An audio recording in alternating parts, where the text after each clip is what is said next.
Bishop Joshua, we started Monday of this week talking about the dominion mandate. So when sin came in, man lost the right to rule, but the desire and the capacity, and if I could say it this way, the hardwiring to walk in dominion was still there. And so we can't run from this dominion mandate. And I was trying to figure out, these are some notes from when you were teaching years ago. And I don't know if you said this and I wrote it down or if I was thinking this, but that's exactly what I remember. Those are my slides. This right here, dominion is like matter. Yeah, it does not disappear, it changes state. Yeah, like water. Water doesn't disappear. What I was explaining there is that God created us with power to rule. If we don't use it, somebody else will. So once we abdicate, then some other person will use it. When the church was at the center of the life of America, the church was exercising godly dominion. When the church abdicated, somebody else took it, or other people start to take it.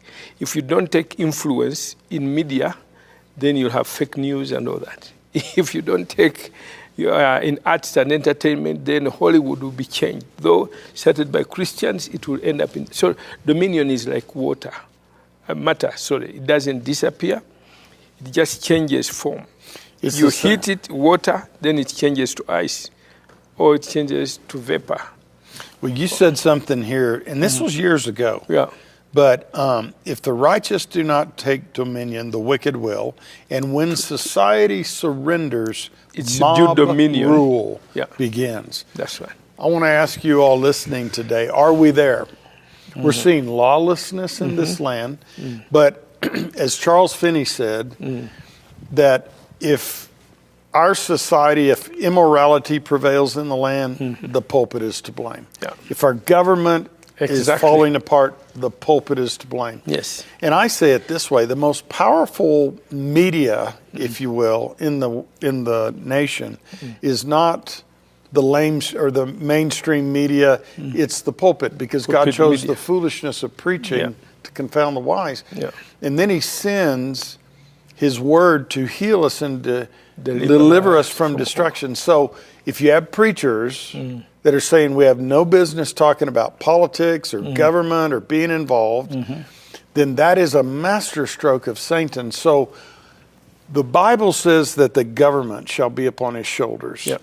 And where does governance come in on this? Because like you said, if we're not occupying these mountains and spheres, somebody will be, and it'll be darkness. We have a call to governance, the same way the church still has call to education. Look at the way the church abdicated from education. Let's first go back where we ended in the last session. When the Puritans and other evangelicals, congregation, all that were in charge, they started institutions of learning. Harvard, John Harvard, Elihu Yale, Princeton University, all these universities, today they are universities, but then they were colleges, which were intended to raise godly leadership. And they were to send people to preach the gospel.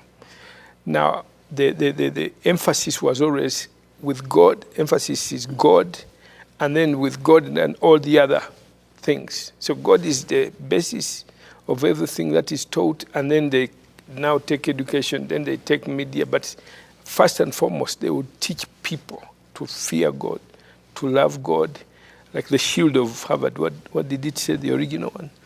The truth for the church. And so you can see that the whole focus was all the spheres of influence. So education was in the hands of the church. And because it was churning out godly leaders, you had a godly nation. When 150 years ago, when the church abdicated, the church wasn't involved. Now these education institutions were taken over by the liberals, who don't want God anywhere. The think tanks were taken over. The think tank the soul of the nation is now going to be filled with all these ideas which are not godly, or which are anti-God for that matter. And so, although people may be wise in the wisdom, what we call wisdom, that's not the Bible. The Bible doesn't call that wisdom. Anything. A fool has said in his heart, there is no God. So once you say, you remove God, you're already foolish, whether you accept it or agree with it or not. So the moment you remove God, you've brought in foolishness. You may be very wise in the sense of being clever, but the wisdom of God, the fear of the Lord is the beginning of wisdom. So the nation now, the soul of the nation is devoid of true wisdom, of godly wisdom. And then you leave the whole nation in the hands of people who don't love or fear God. What you call the cultural revolution in the 1960s is a result of many years that had started about 80 years earlier in 1880, when all the think tanks, the church abdicated after the Civil War. And then the people took over now. Liberals, the church is ashamed of what they had done, and then they abdicated the educational institutions. And then when the institutions are taken over, then you churn out people who don't fear God. Take an example of a lawyer, or an accountant for that matter. If an accountant is highly educated, you are only educating the mind, and then he has a lot of skills, and those are the only two. The full education has 4 elements: the head, the heart, the hands, and the house.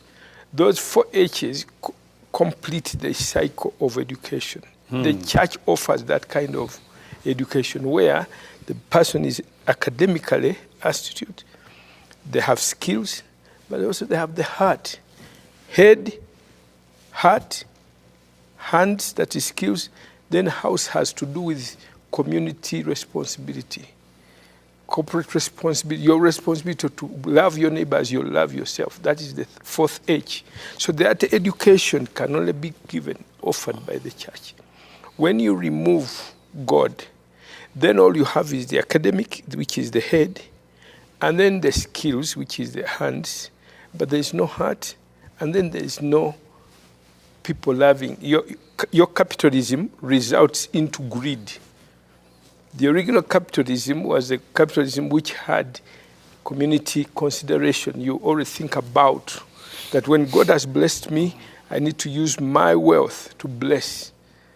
Those are the original businessmen like Cyrus McCormick, who invented the Ripper, became very rich, but they were using all their wealth, their treasures for community, for transformation. Washington Carver, he uses his wisdom, he transforms the whole of the South by just, discovering 300 products of the peanut.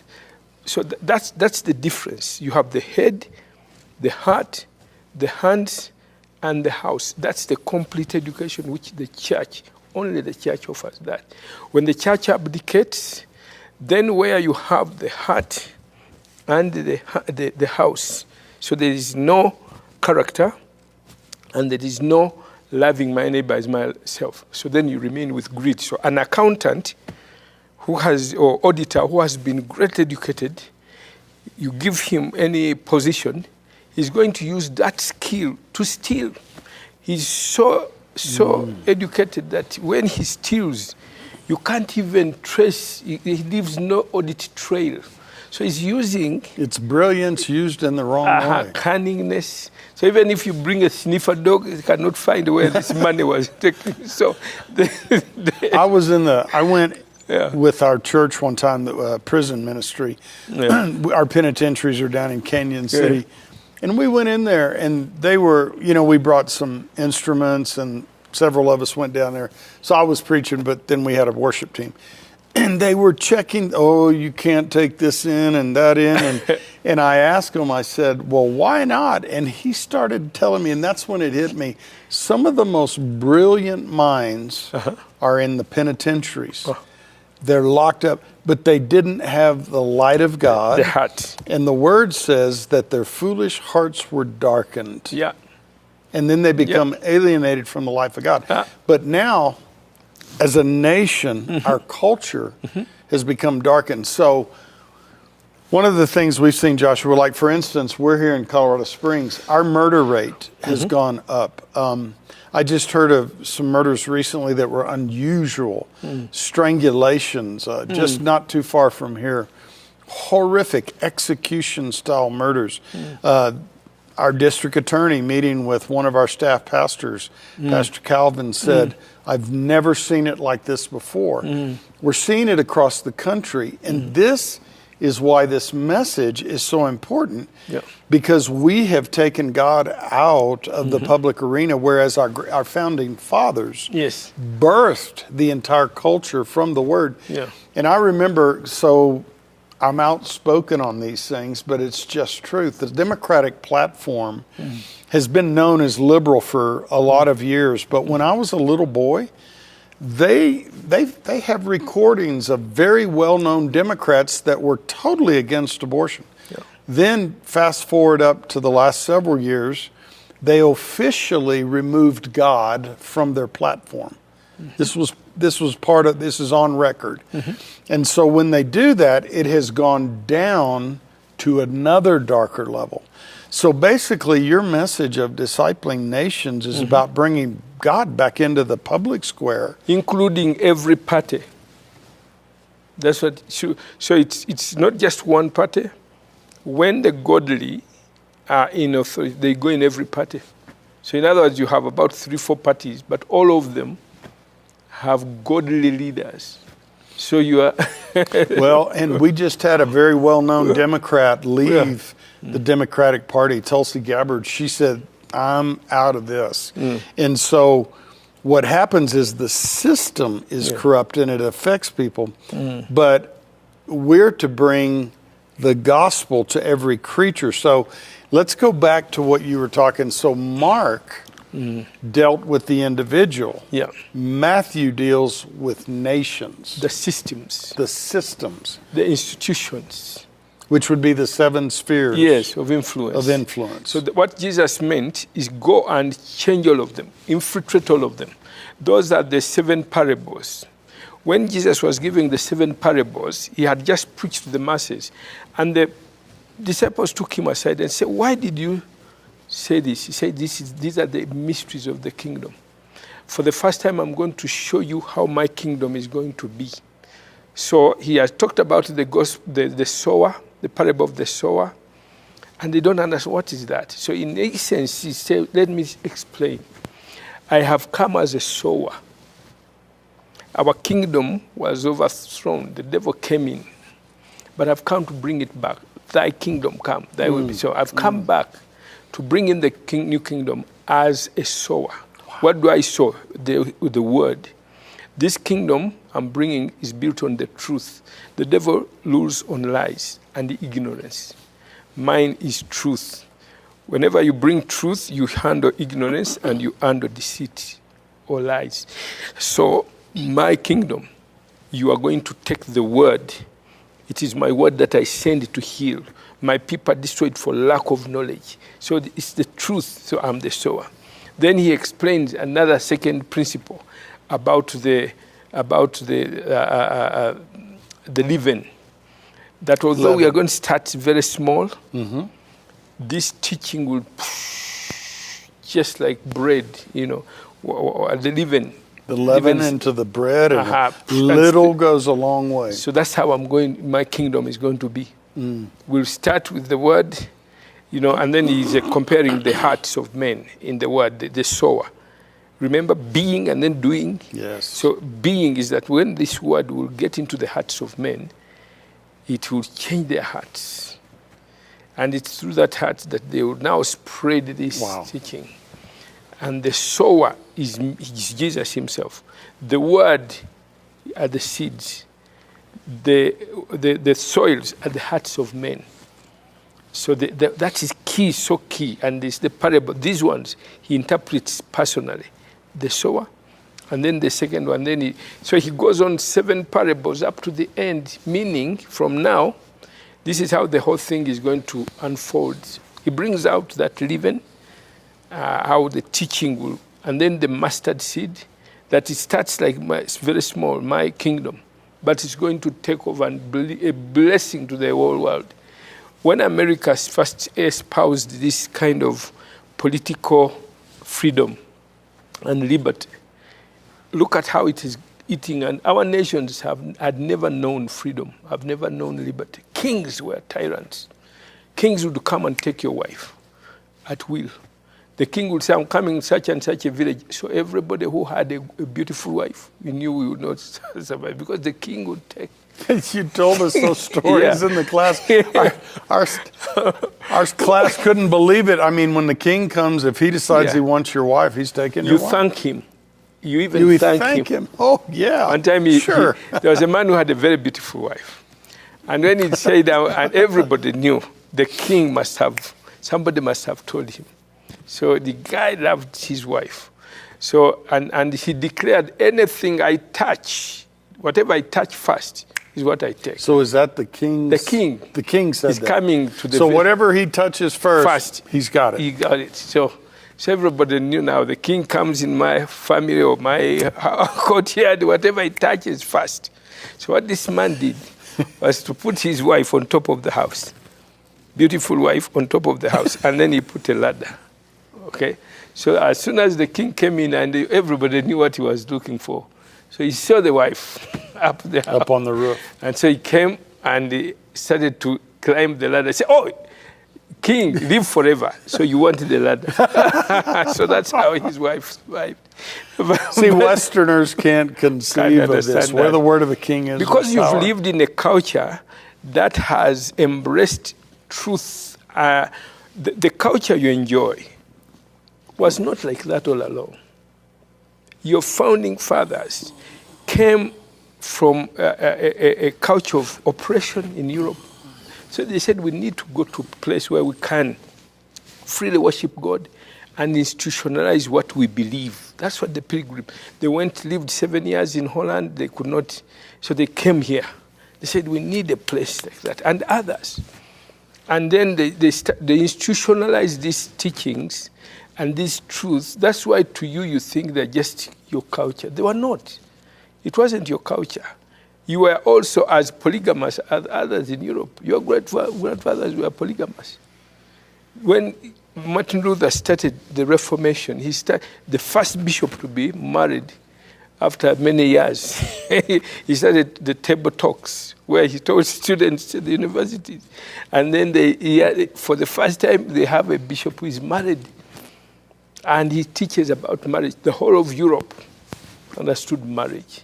Then he started education. Education belonged only to the church. It was an institution of the church, by the church, for the church.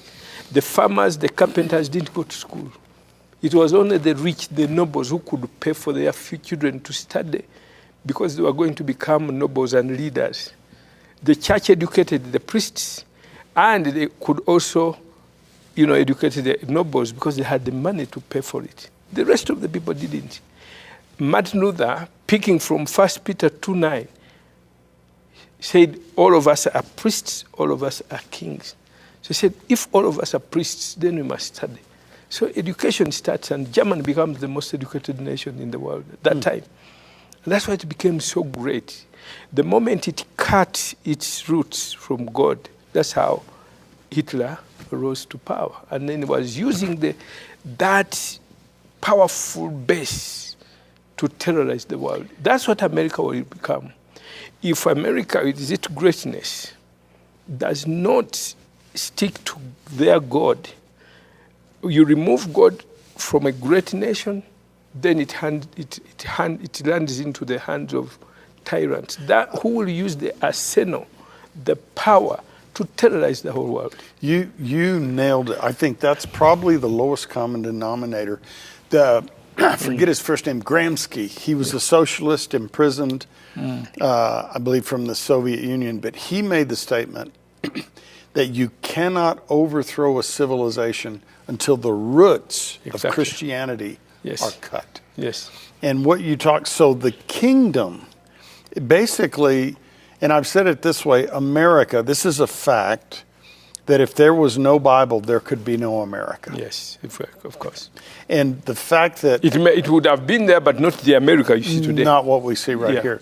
And we're only 4% of the world's population, yet we're the most powerful. Yeah. We're the wealthiest. Yes. We've produced more of the creative technology and inventions, Innovation. sending of the GDP per missionaries. capita is what? 60,000 per person. In our country, we are less than 1,000. About $1,000 per person per annum. Here it is 60,000. You are double most of the European nations. So you look at that And, per capita. You know, and GDP. it's known that if you come to America and just get at the poverty level and get on welfare, be at poverty level, you're living above the middle class in Europe. Exactly. And so, you know, we look and go, and we just don't see it. We're blinded to that. So when it comes to discipling nations, what I'm hearing you say, Joshua, is it's systems. Yeah. And so for our discussions. And it has to be so that you see the people who sit in the church, the teacher should understand that the salvation I have is not for me. It is for not only me to be healed, to be delivered, to be blessed. I have to take it to where I am teaching. I have 50 students in my class every year, as I'm the class teacher. So I'm a pastor. Pastoring is not a title, it's a function. Every teacher is a pastor, is pastoring those children. So he has to understand that that teacher to pray for these students continually, daily, by mentioning them to God. Every believer starts to know that this is my calling. A person who is standing or behind the camera understands that I'm doing this as a ministry. I'm not just doing a job. This is a ministry. A teacher is doing ministry. When I come to church every Sunday, I come to find the apostles, prophets, evangelists, pastors, and teachers to equip me so that I can do the work of ministry where I am. So I'm a teacher, and I'm supposed to change and transform these students or pupils. While they're before me, I'll impact their lives. By the time they leave me, they will never change again. The impact I've made on their lives will live on long after they have lived. That's what God wants. A teacher who sits in, an administrator, whoever you call a lawyer, each and every believer. So discipling a nation, therefore, involves moving from an individual to the household, to the church, local church, to the spheres of influence, to cities, and finally to the nation. In our next session, I'll be dealing with that. How you move an individual from Lord bless me and my wife, our son Tom and Henry, ask for no more. Amen. If you have those kind of believers, which we have everywhere. They're out there. It's so difficult to disciple a nation. It doesn't matter how many broadcasts you do here. If the church has not embraced this, for the pastors to know that the people who sit in my pews, each one of them, is supposed to disciple, to be extending the kingdom in their own spheres. They have to be the people who God has called into media. They are evangelists, even if they don't have a title. So all these people here have an evangelistic calling. It is you to tell them. And then they start to look for ways. Hey, how am I supposed to invade the waves for good news? And then their prayer will be like that, so that they don't come to media for money. Money is the secondary thing. It's not, you can work without money. If God has called you, there are times when He can send you. I worked 7 years without being paid. I had no salary. But after that, God blessed everything. So there are times when God can even call you to work without money. So when people, they look at their jobs as everything, those people cannot be channels for discipling the nation. We'll talk a little bit more about that in the next session. Again, these broadcasts are just flying by so quickly. Powerful stuff. Thank you for watching this video, and be sure to explore more of my YouTube channel for more content like this. And if you want to learn more about what we do, or if you want to partner with us, be sure to visit my website at markcowart.org. May the Lord bless you richly.